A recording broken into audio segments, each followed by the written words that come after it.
नमस्ते। आज की इस वीडियो में आप सबका स्वागत है। प्यारे बच्चों, इससे पहले हमने दो अध्याय का अध्ययन कर लिए थे। अब आज तीसरे अध्याय का अध्ययन करेंगे और इस अध्याय का शीर्षक है उपनिवेशों का खात्मा और शीत युद्ध। आप सबको मालूम है कि भारत और पाकिस्तान में उपनिवेशी शासन अगस्त 1947 में समाप्त हुआ। ये दोनों देश स्वतंत्र राज्य के रूप में स्थापित हुआ।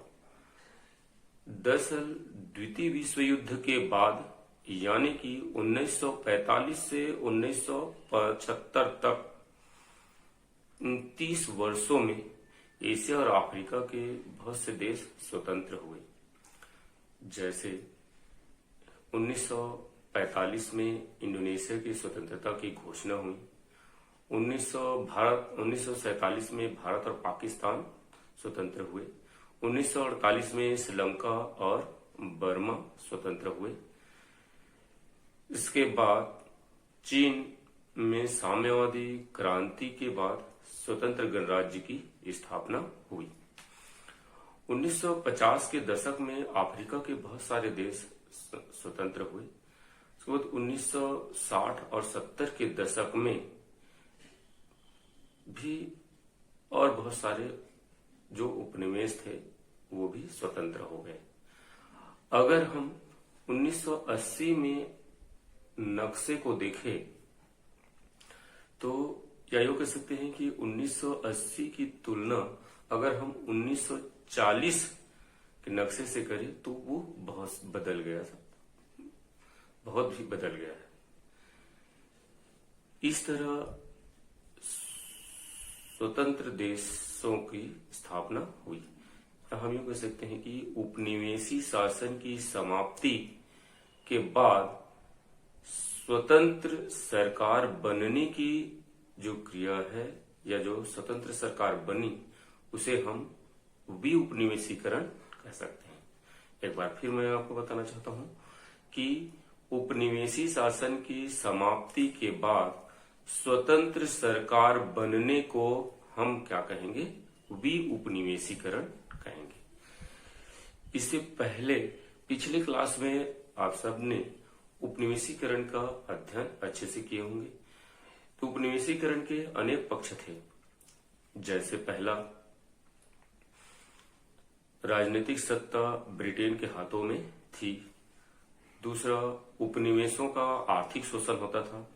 जैसे वहां कच्चे माल को सस्ते दामों में खरीदते थे और तैयार मालों को उन्हीं देशों में अधिक कीमतों पर बेचकर उनका आर्थिक शोषण करते थे। तीसरा, यूरोप के लोग कहते थे कि एशिया और अफ्रीका के जो लोग हैं या यूं कह सकते हैं कि जो साम्राज्यवादी देश है वो उपनिवेशों से कहते थे कि उन लोग सब असभ्य हो और हम सब आप लोगों को सभ्य बनाने के लिए यहाँ आए हैं। इसलिए यहाँ आप तभी सभ्य हो सकते हो जब आप सब हमारी संस्कृति को अपनाओ। अरे बच्चों, उपनिवेशों का खात्मा तभी हो सकता है जब वहां राजनीतिक, आर्थिक आजादी, वैचारिक और अभिव्यक्ति की स्वतंत्रता हो। यहाँ उपनिवेश जैसे शब्द का बार बार उपयोग हो रहा है, तो वास्तव में उपनिवेश या उपनिवेशवाद क्या है ये भी मैं आप सबको बताना चाहूंगा,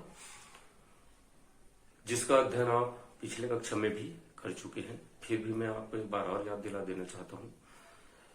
जब कोई शक्तिशाली देश किसी कमजोर देश के आर्थिक, राजनीतिक जीवन पर नियंत्रण स्थापित कर उनका शोषण करता है तो वह कमजोर देश उस शक्तिशाली देश का उपनिवेश कहलाता है और उस शक्तिशाली देश द्वारा जो क्रियाकलाप उपनिवेशों में अपनाया जाता है वो उपनिवेशवाद कहलाता है। जैसे स्वतंत्रता से पहले हमारा भारत देश इंग्लैंड का उपनिवेश था।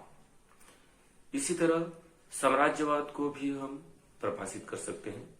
जब कोई शक्तिशाली देश किसी दुर्बल देश या राष्ट्र के आर्थिक, सामाजिक और राजनीतिक जीवन पर नियंत्रण स्थापित करता है तो वह साम्राज्यवाद कहलाता है। ये तो थे साम्राज्यवाद और उपनिवेशवाद। यहाँ एक प्रश्न उठता है कि एक उपनिवेश और स्वतंत्र देश में क्या अंतर होता है, तो इसको हम अलग अलग समझ सकते हैं। उपनिवेश, जो देश उपनिवेश होता है वहां की जनता का आर्थिक एवं मानवीय शोषण औपनिवेशिक सरकार करती है। उपनिवेशों की जनता को न तो सरकार चुनने की स्वतंत्रता होती है और न ही अपने देश के संसाधनों पर उनका अधिकार होता है। उपनिवेशी सरकार उपनिवेशों के संसाधनों का दोहन करते हैं और वहां की जनता का शोषण करता है। उपनिवेशी सरकार औपनिवेशिक नीतियों के माध्यम से उपनिवेशों की जनता की भाषा और संस्कृति को नष्ट करके उन पर या उनके ऊपर विदेशी संस्कृति थोपती है, तो ये उपनिवेश हो गया। वहीं एक स्वतंत्र देश, जो देश स्वतंत्र होता है वह बाह्य नीतियों से पूरी तरह मुक्त होता है। वहां के संसाधनों पर देश की सरकार और जनता का पूरा अधिकार होता है। वे उनका दोहन देश के विकास के लिए करते हैं। वे जनता सरकार चुनने के अधिकारी भी होते हैं। यह कह सकते हैं कि एक स्वतंत्र देश की जनता सरकार चुन सकती है।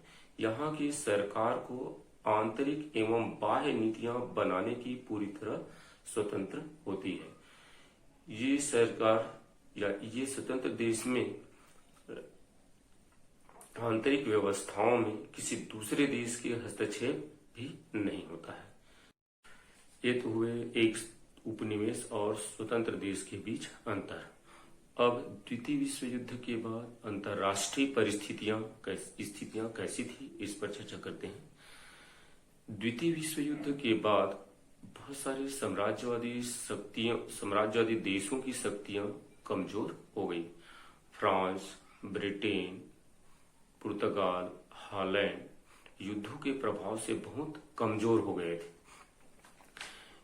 ये देश संयुक्त राज्य अमेरिका की आर्थिक सहायता पर निर्भर थे। द्वितीय विश्व युद्ध के बाद सोवियत संघ और संयुक्त राज्य अमेरिका दो महाशक्तियों के रूप में उभरे थे। जो यूरोपीय देश थे वे इन देशों की सहायता से ही युद्ध कर रहे थे। पूंजी से संबंधित एक और महत्वपूर्ण बदलाव यहां देखने को मिला कि युद्ध के दौरान जो भारत ब्रिटेन का उपनिवेश था, तो भारत अपने साम्राज्य से अर्थात ब्रिटेन से पहले कर्ज लेता था, लेकिन जब द्वितीय विश्व युद्ध चल रहा था तो इस समय उल्टा हो गया। ब्रिटेन को भारत से कर्ज लेना पड़ा। अब स्थिति ऐसी निर्मित हो गई कि वह उन्हें कर्ज से मुक्त करने के लिए उनके संसाधनों का उपयोग करे या न करे। तो ऐसी स्थिति में उन्हें भारत को स्वतंत्र करना पड़ा। इससे पहले जो दो महाशक्तियां द्वितीय विश्व युद्ध के बाद उभरी थी, एक संयुक्त राज्य अमेरिका और दूसरा सोवियत संघ, दोनों देश चाहते थे कि अब उपनिवेशों की समाप्ति हो, या यूं कह सकते हैं कि जो भी साम्राज्यवादी देश किसी देश पर अपना उपनिवेश बनाए हुए हैं उन उपनिवेशों को स्वतंत्र कर दे। कहने का मतलब यह है कि ये देश उपनिवेशों की स्वतंत्रता के पक्ष में थे। अब मान लो ये दूसरे देश जो उपनिवेश है उनकी स्वतंत्र करे, तो स्वतंत्रता होने के बाद सत्ता किन्हें सौंपे, यह एक प्रश्न था कि वास्तव में अगर हम इनको सत्ता सौंपते हैं तो सत्ता सौंपने के बाद क्या ये राष्ट्रों को एक बनी राष्ट्र के अंदर एकता बनाकर रखेंगे कि नहीं।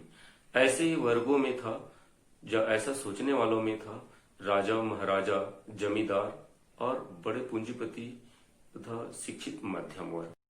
इस बीच सोवियत संघ उपनिवेशों के उन दलों को समर्थन दे रहा था जो वहां क्रांति के माध्यम से सामाजिक बदलाव लाना चाहते थे। ऐसे देशों का उपनिवेशों के में ऐसे देश थे जिनके झुकाव साम्यवाद और समाजवाद की ओर था। इस झुकाव की वजह से वहां के जो लोग थे वे उच्च वर्गों को हटाकर, जैसे राजा, नवाब, पूंजीपतियों को हटाकर उनके स्थान पर मजदूर और किसानों का वर्चस्व स्थापित करना चाहते थे।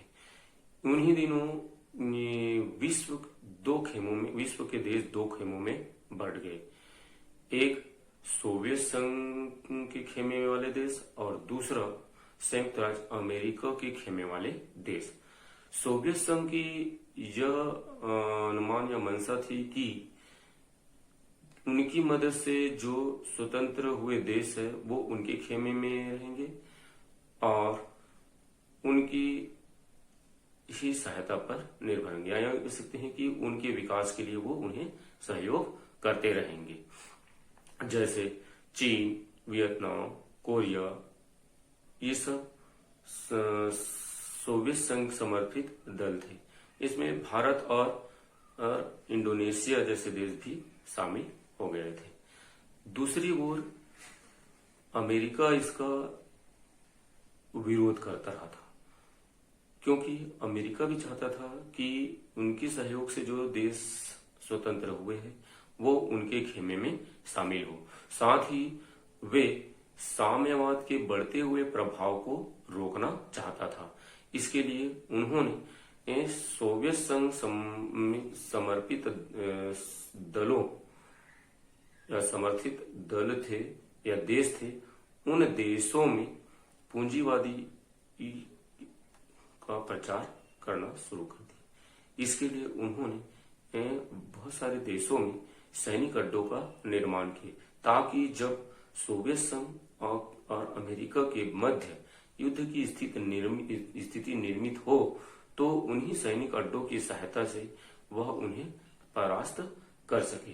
इस तरह इस दोनों देशों के बीच युद्ध की स्थितियां निर्मित हो रही थी और ऐसी स्थिति में जो बहुत सारे स्वतंत्र उपनिवेश थे, उनके अलावा और जो स्वतंत्र उपनिवेश थे, होने वाले स्वतंत्र उपनिवेश थे, वे उभर कर सामने आए, जिन्हें हम नव उपनिवेश या नव उपनिवेशवाद भी कह सकते हैं। जैसे कि नव उपनिवेशवाद उसे कहते हैं जब द्वितीय विश्व युद्ध के बाद जब कोई शक्तिशाली देश किसी कमजोर देश जो स्वतंत्र हो चुके देश है उनकी सहायता के नाम पर उनका आर्थिक शोषण करते हुए उसे अपने अधिकार में करने का जो प्रयत्न करते हैं उसे ही हम नव उपनिवेशवाद कहते हैं। इसके बाद आता है उपनिवेशों में राष्ट्रवादी आंदोलन। उपनिवेशों की स्वतंत्रता के लिए या यूं कह सकते हैं कि उपनिवेशों की समाप्ति के लिए उन लोगों को विशेष श्रेय देना चाहिए जो उपनिवेशों की समाप्ति के लिए जन आंदोलन प्रारंभ किए गए थे।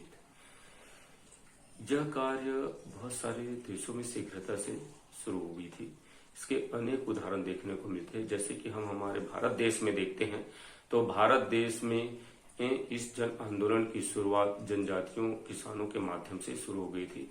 जैसे सन 1856 में संथाल विद्रोह, वो 1857 की क्रांति, 1910 के बस्तर की भूमकाल विद्रोह, 1946 से 1946 से इधर 1950 तक तेलंगाना के किसानों का विद्रोह। तो ये इन विद्रोहों के माध्यम से यह स्पष्ट हो चुका था कि देर सबेर अब भारत की स्वतंत्रता निश्चित है। इसके लिए बहुत सारे राष्ट्रों ने बहुत प्रयास किए। वैसे ही इसकी स्थिति अगर हम हमारे भारत में देखते हैं तो 1885 से ही इस दिशा में आंदोलन तीव्र हो चुका था। 1905 के बाद यह आंदोलन और तीव्र हो गया और द्वितीय विश्व युद्ध के दौरान 1942 में यह आंदोलन अपने चरम सीमा पर था। वैसे ही इस चीन में भी सामाजिक क्रांति की शुरुआत 1911 से शुरू हो चुकी थी। हालांकि उन्हें स्वतंत्र प्राप्त करने के लिए 1949 तक इंतजार करना पड़ा। इस तरह इस स्वतंत्रता आंदोलनों में बहुत से वर्ग भाग लिए थे। विशेषकर इसमें जो शिक्षित वर्ग थे और मध्यम वर्ग थे वे भी, और जो गरीब और किसान थे वे भी इसमें भाग लिए थे ताकि वो इन राष्ट्रीय आंदोलनों का नेतृत्व करने लगे। ऐसा माना जाता है कि इन आंदोलनों में धनी वर्ग के लोग ही शामिल थे, जिसकी वजह से कहीं कहीं गरीब वर्ग भी अड़ गए थे। जैसे अगर हम हमारे भारत की देखते हैं तो पंडित जवाहरलाल नेहरू, सरदार वल्लभ भाई पटेल, ये भी सम्भ्रात वर्ग के परिवार के थे, लेकिन इन्होंने सभी वर्ग को लेकर चले, जिसका परिणाम बहुत अच्छा निकला। अब हम आगे कुछ उपनिवेशीकरण के उदाहरण हैं उन पर चर्चा करेंगे। धन्यवाद।